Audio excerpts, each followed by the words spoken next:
အားလုံးပဲမင်္ဂလာပါ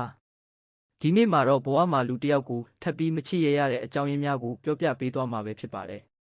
လူတစ်ယောက်ကိုထပ်ပြီးမချစ်ရတော့တာဟာအချစ်ဆိုတဲ့ခံစားချက်ကိုစိတ်ကုံသွားတာမျိုးမဟုတ်ဘူးအချစ်ဆိုတာကြပြရေးစာတွေတဲကခံစားချက်တသက်မဟုတ်ပဲလူဘဝအကြောင်းအရာအတွေ့အကြုံယုံကြည်ချက်စွမ်းဆောင်ရည်တွေနဲ့ပေါင်းစပ်နေတဲ့အရာတွေပဲဖြစ်ပါတယ်တခါတရံလူတစ်ယောက်ပေါ်ချစ်ချင်းမေတ္တာပျောက်သွားသလိုခံစားရပြီးနောက်ထပ်မချစ်ရတဲ့အချိန်တွေလည်းရောက်လာနိုင်ပါတယ်ဒီအကြောင်းရင်းတွေကိုအသေးစိတ်လေ့လာကြည့်မယ်ဆိုရင်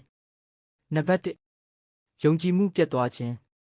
အချစ်ရဲ့အခြေခံတိဆောက်ချက်တစ်ခုကယုံကြည်မှုပါတယောက်ကိုတယောက်လိမ်လည်ခြင်းတစ္ဆာမရှိခြင်းသို့မဟုတ်စကားမမှန်ခြင်းတွေကြောင့်ယုံကြည်မှုကျိုးပဲ့သွားတဲ့အခါချစ်တဲ့စိတ်ကိုပြန်တိဆောက်ဖို့ခက်ခဲပါတယ်ယုံကြည်မှုတစ်ခါကျိုးသွားရင်အချစ်ထက်စွမ်းရင်ပိုမိုကြီးမားတဲ့တန်တရားတွေစိုးရိမ်မှုတွေကတက်လာပြီးထက်ချစ်မယ်ဆိုတဲ့အတွေးကိုပဲပိတ်ဆို့ပစ်နိုင်ပါတယ်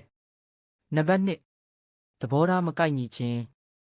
အချစ်တစ်ခုစတင်ချိန်မှာအမြင်မတူသေးတာတွေကိုလက်ခံနိုင်ပေမဲ့အချိန်ကြာလာတဲ့အခါမိမိနဲ့လုံးဝမကိုက်ညီတဲ့သဘောထားယုံကြည်ချက်တွေကြားထဲမှာနေထိုင်ရရင်တော့စိတ်ပင်ပန်းမှုကိုဖြစ်စေပါတယ်။ဥပမာဘဝဥတီချက်မတူခြင်းအလုပ်ပေါ်အမြင်မတူခြင်းမိသားစုဆိုင်ရာထောက်ခံမှုမညီခြင်းစတဲ့အရာတွေကြောင့်အချစ်ဟာမဖြစ်နိုင်တဲ့အရာတစ်ခုလိုဖြစ်လာစေပါတယ်။နံပါတ်3စိတ်ထိခိုက်မှုများဖြစ်စေခြင်း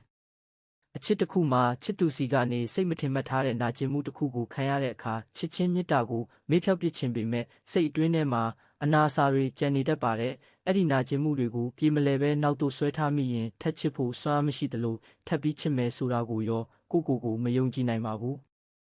နံပါတ်4အချစ်ကိုပြင်းရည်သွားခြင်း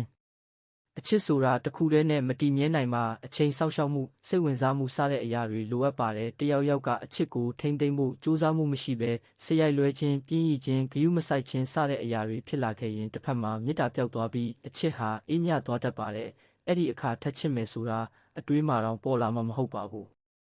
နံပါတ်5ကိုကာကွယ်ခြင်းနဲ့စိတ်တခါတရံလူတစ်ယောက်ကိုမချစ်ရဲတော့တာဟာတကယ်အချစ်မရှိလို့မဟုတ်ပဲကို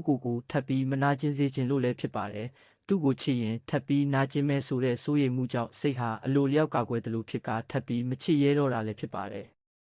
နံပါတ်6အချိန်နဲ့အတူလူတွေကပြောင်းလဲသွားခြင်းလူတိုင်းဟာအချိန်ကြာလာတာနဲ့အမျှအတွေးခေါ်တွေအကျင့်စရိုက်တွေအလေးအကျင့်တွေပြောင်းလဲသွားတတ်ပါတယ်တစ်ချိန်ကချစ်ခင်မှုအကြောင်းအရာတွေဟာအချိန်ကြာလာပြီးမျက်နှာဖြောက်သွားတဲ့အခါချစ်တဲ့စိတ်ဟာလုံးဝထပ်ပေါ်လာမှာမဟုတ်ဘူးဒါကြောင့်လူတစ်ယောက်ကိုထပ်ပြီးမချစ်ရဲတော့တာဟာအချစ်မရှိလို့မဟုတ်ပဲတခါတရံအဲ့ဒါဟာကိုကာကွယ်ဖို့သင်ခန်းစာယူဖို့တန်ဖိုးရှိတဲ့အရာတစ်ခုစီသွားဖို့လိုအပ်တဲ့အဆင့်တစ်ခုလည်းဖြစ်နိုင်ပါတယ်အချစ်ဟာအမြဲတမ်းတူညီမနေရပေမဲ့ကိုချစ်တတ်ပြီးနားလည်တတ်ရင်အနာဂတ်ထဲမှာပိုမိုကောင်းမွန်တဲ့အချစ်အသစ်တစ်ခုကိုလက်ခံနိုင်မဲ့အလားအလာပိုရှိလာပါလိမ့်မယ်အားလုံးကိုကျေးဇူးတင်ပါတယ်